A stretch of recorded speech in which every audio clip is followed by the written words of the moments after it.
بسم اللہ الرحمن الرحیم۔ السلام علیکم۔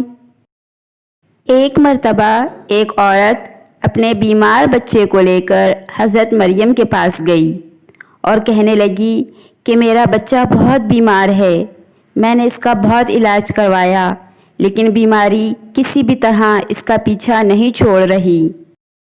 اگر آپ میرے بچے کے لیے دعا کریں گی تو اللہ تعالیٰ میرے بچے کو ضرور شفا دے گا۔ یہ کہہ کر وہ عورت رونے لگی۔ حضرت مریم نے اس عورت سے کہا کہ اللہ تعالیٰ تمہارے بچے کو شفا دے گا۔ وہ عورت واپس جانے لگی تو حضرت مریم نے اسے بلایا اور کہا کہ اے عورت، تم جو اپنے بچے کی محبت میں آنسو بہا رہی ہو، اس قدر غمگین ہو رہی ہو، اللہ تعالیٰ تمہیں اس کے بدلے ثواب دے گا۔ اس سے ثابت ہوتا ہے کہ بچوں سے محبت کرنا بہت ثواب کا کام ہے۔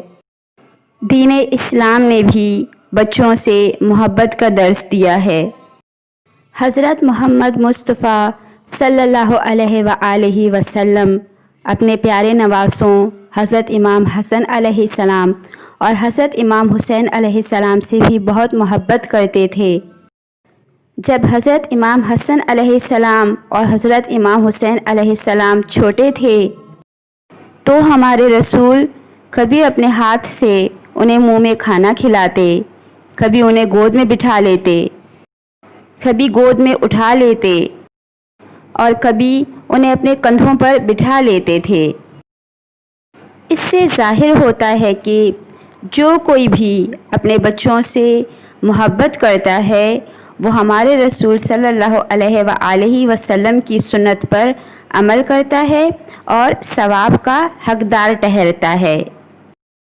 بچوں سے محبت کرنے والے اور ان کے لیے رزق حلال کمانے والے والدین کے لیے فرشتے مسلسل دعا کرتے رہتے ہیں، اور اللہ تعالیٰ ایسے والدین پر دنیا اور آخرت میں اپنی رحمت نازل کرتا ہے اور ان سے خوش ہوتا ہے۔